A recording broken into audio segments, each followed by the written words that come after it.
Alan Shoemaker. Showers still out there, but very much on the light side across the valley. Some light rain showers moving north across parts of the upper valley, and still a few coastal showers, which are a little bit heavier at times near Port Isabel. But the bigger rain, you can see behind me, they're staying out in the Gulf, and that will probably remain out there most of the evening. Sprinkles and some very light rain over Starr County and far western Hidalgo County. This is the type of stuff we may see at times still tonight and maybe a little bit tomorrow. Don't think we're looking for much, if any, rain in most of the valley on Friday. Kind of just some clouds around and a sprinkle or a tiny shower, but still some rain at the coast. Been very wet at the coast today. Port Isabel has had over an inch of rain. We've had some heavy rain around South Padre Island at times, and some of it's still there this evening, but in general kind of just slowly fading as the evening goes on, but still some pretty good raindrops in the Port Isabel area. Now temperatures have barely budged today. We've been hanging in the low to mid 70s all day long, and now it's down to 68 in Rio Grande City, 74 in McAllen, 73 at the island. Probably going to fall down slowly through the 60s this evening, so your evening planner, not non-stop rain, but somewhere in the valley, little sprinkles or a light rain shower possible through this evening as temperatures slowly dip into the 60s.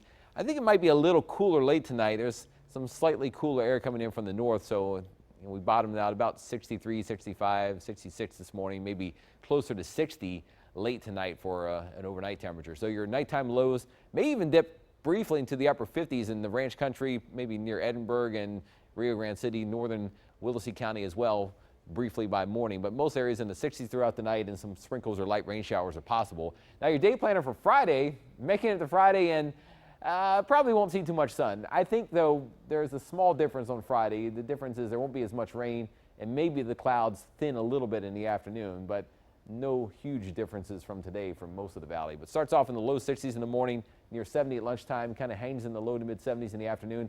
And again, the clouds may thin some, and so instead of clouds being thick, maybe they thin a little bit and allow some sun to break through, at least shine through a little bit more, to warm temperatures a few degrees more than today. So I guess Friday could be 3 or 4 degrees warmer than right now. But across South Texas, mostly in the low 70s, 60s up to the north, and you look farther to the north, there's not a lot of cold air. Remember, the weak front that came through earlier this week doesn't really have cold air with it, just slightly cooler air. Is mainly the clouds that are keeping temperatures down. So all the really chilly air is staying far, far away. So when you look here at the future track map, it does show an upper level low still spinning off to the west. As long as that thing hangs there, it keeps our weather pattern locked in with the clouds, and it sits there tomorrow, which keeps it very cloudy here, maybe a few rain showers. It stays there through Friday night, starts to budge a little bit over the weekend, but even this weak cold front moving in doesn't shake things up too much. So Saturday looks like a cloudy day with some sprinkles, and maybe even Sunday a few clouds, or a lot of clouds and a few sprinkles as well. I think it's going to take until really Monday